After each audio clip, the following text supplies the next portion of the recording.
सन्मान्य सदस्यांनी अजून एक महत्वाचा जो मुद्दा मांडला त्याच्यामध्ये मुंबई महानगरपालिकेच्या विकासात्मक कामावर परिणाम होतो अशा पद्धतीची भूमिका देखील सुनील प्रभू साहेबांनी मांडली। पण सुनील प्रभू साहेब मला प्रामुख्याने इथं सांगितलं पाहिजे की काही गोष्टी या आपण सगळ्यांनी मिळून स्वीकारल्या पाहिजेत। मी जसं सांगितलं की 91,000 कोटीच्या ठेवी होत्याच, 100% होत्या, पण त्या करोनाच्या कालावधीमध्ये होत्या। आता त्या 81,000 कोटीच्या आहेत आणि 500-700 कोटी रुपये हे पाठीपुढे होत राहतात दरवर्षी, हे मी मान्य केलं।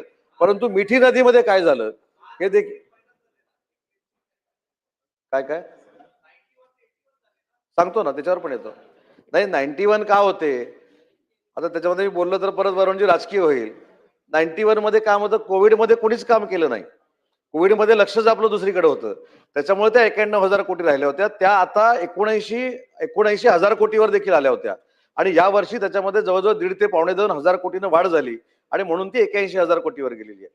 दुसरा मुद्दा जो आहे तो मुंबईच्या विकासाच्या दृष्टीने आहे, पण मिठी नदीच्या बाबतीतला आपण जर उल्लेख या ठिकाणी करायचा म्हटलं तर मिठी नदीचं काम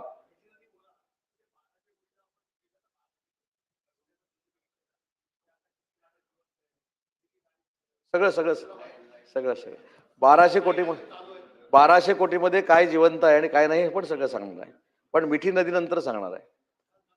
मिठी नदीचं काम अध्यक्ष महोदय हे 2006 ला सुरू झालं, आपल्या सगळ्यांना माहिती आहे। MMRDA कडे हे काम होतं, 2012 ला हे महानगरपालिकेकडे घेण्यात आलं आणि महानगरपालिकेकडे काम घेतल्यानंतर जी कामाची प्रोसिजर सुरू झाली त्याच्यानंतर त्या महानगरपालिकेच्या कामाची चौकशी देखील लागली। महानगरपालिकेच्या कामाची चौकशी लागल्यानंतर त्याच्यामध्ये 65 कोटी रुपयाचा फ्रॉड झालेला आहे असं देखील निदर्शनास आलं आणि त्या 65 कोटी रुपयाचा फ्रॉड कशा पद्धतीने केला तो देखील एक महत्वाचा भाग या चौकशीमधनं पुढे आला। म्हणजे एकच डंपर, एकच ट्रॅक्टर, त्याच्यामधले मातीचं माप घेतलेलं नाही, परंतु ते ट्रॅक्टर ते डंपर रिपीटेडली दाखवण्यात आले आणि त्याच्यामधले जर फोटो आपण बघितले तर ते जवळजवळ 3.5 लाख फोटो हे त्या यंत्रणेकडनं तपासायचे होते।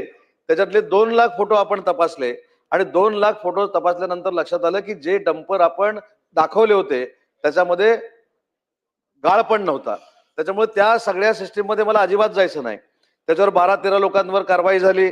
त्या कारवाईमध्ये अजून कोण कोण होता, केतन कदम कोण होता, त्याचे किती नाईट बार होते, त्या बाबतीमध्ये पण मला खोलात जायचं नाही। त्याच्यानंतर सॅन्टनो मोरिया कोण होता हे देखील मला सांगायला जायचं नाही। परंतु ज्यावेळी मुंबई महानगरपालिकेच्या भ्रष्टाचारावर आणि अनियमित काम आहेत म्हणून जेव्हा आपण चर्चा करतो तेव्हा मिठी नदीमध्ये देखील किती भ्रष्टाचार झालेला आहे हे काय मी सिद्ध केलेलं नाही, हे चौकशी अंती सिद्ध झालेलं आहे आणि चौकशी अंती सिद्ध झाल्यानंतर अजूनही चौकशी करणारी जी एजन्सी आहे ती सांगते की ही चौकशी व्हायला अजून बरेच दिवस लागणार आहे, कारण अजून 3 लाख फोटो त्यांना तपासायचे आहेत। त्याच्यामुळे विकास कामं करत असताना भ्रष्टाचार होऊ नये, ती पारदर्शक असावी हीच महाराष्ट्र शासन म्हणून सगळ्यांचीच भूमिका आहे आणि त्याच्यामुळे मिठी नदीपासून अगदी 1200 कोटीच्या सुशोभीकरणाच्या म्हणजे फर्निचरच्या बाबतीमध्ये आता ते फर्निचर म्हणजे काय होतं, काही ठिकाणी बॅरिगेटिंग देखील होती, काही ठिकाणी सुशोभीकरण होतं आणि ज्यावेळी अशी शंका निर्माण झाली की अशा या संपूर्ण कामांमध्ये कुठेतरी भ्रष्टाचार होऊ शकतो, त्याच्यामुळे पूर्वी दिलेल्या सगळ्या कामांना स्थगिती देण्यात आलेली आहे आणि 380 कोटी रुपयाचं नवीन टेंडर जे काढलेलं होतं ते देखील रद्द करण्यात आलेलं आहे आणि त्याचे देखील पारदर्शकपणानं पुन्हा एकदा निविदा करण्याचा निर्णय आता पूर्वी कदाचित प्रशासक होता, परंतु आता सगळ्या पक्षाचे महानगरपालिकांचे नगरसेवक हे आता महानगरपालिकेमध्ये काम करणार आहेत। त्याच्यामुळे असे विषय आता सभागृहामध्ये न येता महानगरपालिकेच्या सभागृहामध्ये कदाचित पूर्ण होतील किंवा त्याला न्याय मिळेल असा विश्वास आपण या ठिकाणी बाळगूया। आणि म्हणून मुंबई महानगरपालिकेच्या बाबतीमध्ये कोस्टल रोड असेल, त्याच्यानंतर मेट्रो असेल, या सगळ्यावर इन्फ्रास्ट्रक्चर तयार करण्याची भूमिका जी होती ती अतिशय चांगल्या पद्धतीने आणि वेगानं सुरू आहे।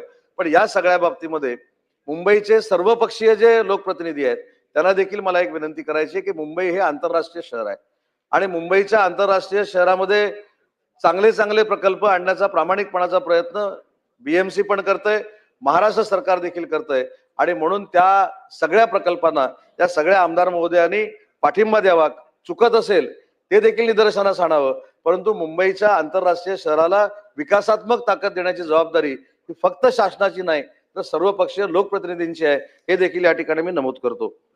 जालना नगरपालिकेच्या बाबतीतले देखील या ठिकाणी प्रश्न मांडले गेले, अमरावती महानगरपालिकेच्या बाबतीतले देखील या ठिकाणी प्रश्न मांडले गेले।